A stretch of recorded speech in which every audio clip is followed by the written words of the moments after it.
Hey everyone, welcome back.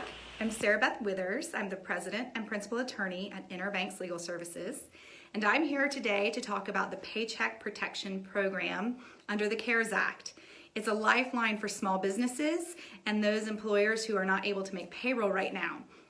So I'm just going to get into a brief description of it, and if you have any detailed questions, you can leave them in the comments or send us a message or give us a call at 252-495-0585, and I will help you find the answer if I don't know it. I took a 2-hour education course last night, and I can tell you I haven't even fully wrapped my head around it. It is a little complicated. It's a lot of information. So I'm going to kind of give you a brief overview so you can hopefully have a better understanding of the PPP, 3Ps program under the CARES Act. And if there's anything specific that you would like to know, put it in the comments, send us a message, and I will happily help you find the answer. All right, so what is it? It's a loan, first and foremost, but it has a great ability to offer loan forgiveness where you don't have to pay it back. It also is a loan that doesn't require any personal guarantee or collateral from you, so it's pretty easy to get. And you don't have any personal financial tie to it, which is really, really great. So it's a loan that can be forgiven. And who qualifies for this loan? Well, if you're an employer that employs under 500 employees, you are a small business. You can also qualify if you're organized as a 501c3 or a 501c19, which is a veterans organization. Unfortunately, it does not apply to any other 501c organizations, only the 501c3s and the 501c19s. So that's a bit of a bummer, I'm sorry. It also applies to individuals. If you are a 1099 contractor, are you a sole proprietor? If you are cleaning houses and you no longer have work right now, if you are a musician and you're sitting at home, this is a really great option for you to be able to make ends meet if you haven't yet gotten your unemployment, which is apparently really hard to get right now because you just can't get through. So this is a good option.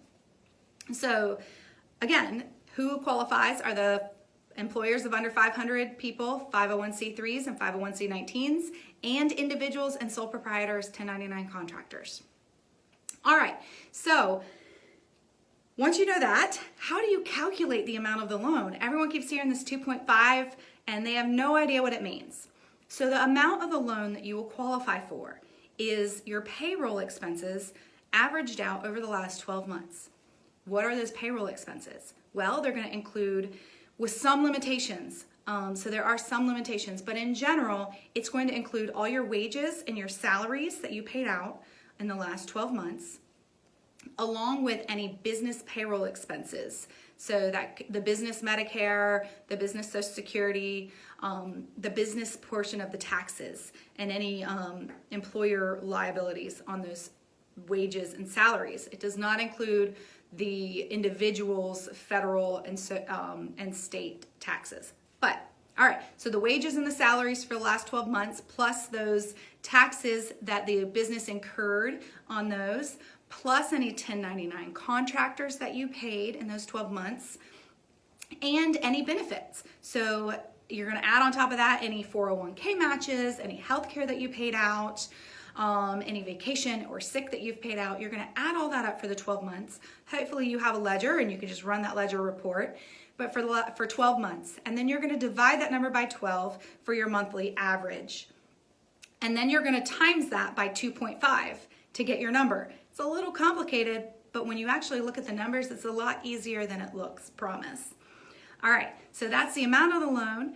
And so what is forgiven? So after you receive that loan, anything you pay in the 8-week period following that disbursement of that loan, which would be payroll related, again, all your wages, salaries with some limitations, your payroll expenses, but it's also going to include your utilities. So think of your electricity, your internet, your phones. It's going to include your interest on your mortgage payments, but not the principal, and your rent payments. So anything you disperse on those expenses in the 8 weeks after you get the loan, that is going to be forgiven. It's wonderful. And anything that's not forgiven will get rolled over into a loan that you won't have to pay for anywhere from 6 months to a year after you receive the loan. The terms are going to be really favorable. It's going to be a maximum of 10-year repayment period plus a maximum of 4% interest on that loan. So even if you can't forgive the whole amount that you take out because you didn't need it all for your payroll expenses or your rent or your utilities, you can still benefit from this amount by taking it and using it as a loan for other expenses after you've paid those payroll and maximized your forgiveness. Now, one little pointer I'm going to give you is if you do apply for this loan, you are going to need to set up a bank account specifically for these loan proceeds for really, really clean accounting. Because when you go to apply for this forgiveness, you're going to need to really, really cleanly show that you use this money for payroll, rent, utilities, and you don't want to commingle that with other money and make it more complicated. So you really should get a bank account specifically for these funds and pay those things specifically from that bank account. And then anything that's left over at the end of it, after you've applied for forgiveness, you can keep as a loan. That's my pointer for you. So where do you go to get this loan? Not the SBA. You are going to call an SBA 7A lender. Who the heck are those? Well, I can tell you in our community, it would be First Citizens Bank. It would be Wells Fargo, it would be Crestcom, JP Morgan Chase. There are lots of them. You can find a list of them on the SBA's website, but I would really suggest just calling your regular banker and asking because they will know. Now, it rolled out today. The SBA released its application and its guidelines to all of the lenders today. So the chances are your banker today is not, on April 3rd, it's a Friday, is not going to know what to do with you.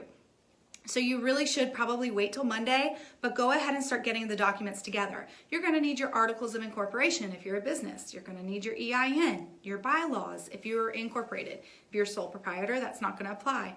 And you're also going to need to prove your wages for the last 12 months. So you're going to need to pull a report or all your pay stubs or your W-2s and show what you paid out last year in your payroll expenses, wages, salaries, and payroll expenses.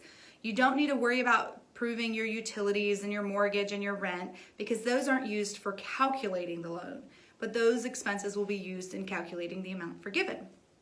So that's what I know. I hope this has been helpful to you. If you have specific questions, again, please leave them in the comments. Please send us an email or send us a message here on Facebook. You can give us a call at 252-495-0585, and we'd be happy to try and help you out. Thanks so much. Bye.